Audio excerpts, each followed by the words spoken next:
creating happiness.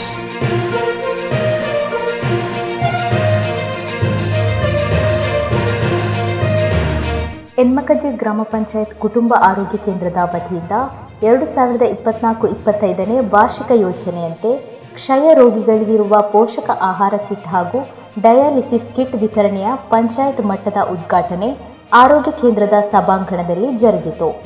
ಗ್ರಾಮ ಪಂಚಾಯತ್ ಅಧ್ಯಕ್ಷ Somashekar JS kit ವಿತರಿಸುವ ಮೂಲಕ ಉದ್ಘಾಟಿಸಿದರು.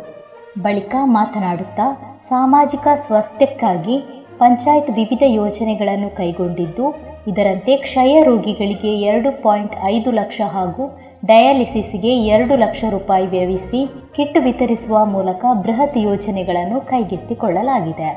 ಮುಂದೆ FHCಯನ್ನು ಸಂದರ್ಶಿಸುವ ರೋಗಿಗಳಿಗೆ ಮತ್ತು ಪಂಚಾಯತ್ ವ್ಯಾಪಕ ಆರೋಗ್ಯ ಕೇಂದ್ರಗಳ ಅಭಿವೃದ್ಧಿಗೂ ಯೋಜನೆ ರೂಪೀಕರಿಸಲಾಗುವುದು ಎಂದರು. ಪಂಚಾಯತ್ ಉಪಾಧ್ಯಕ್ಷೆ ರಮ್ಲಾ ಅಧ್ಯಕ್ಷತೆ ವಹಿಸಿದ್ದರು.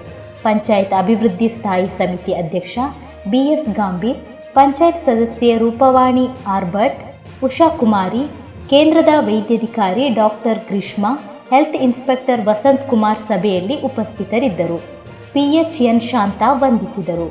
ಘಟನಾ ಭಾಷಣ ಮಾಡಿರುವುದಾಗಿ ಘೋಷಿಸುತ್ತಾ ಈ ಒಂದು ಮಾತನ್ನು ಮುಗಿಸ್ತಾ ಇದ್ದೇನೆ. ನಮಸ್ಕಾರ. ಜೈ ಭಾರತ್.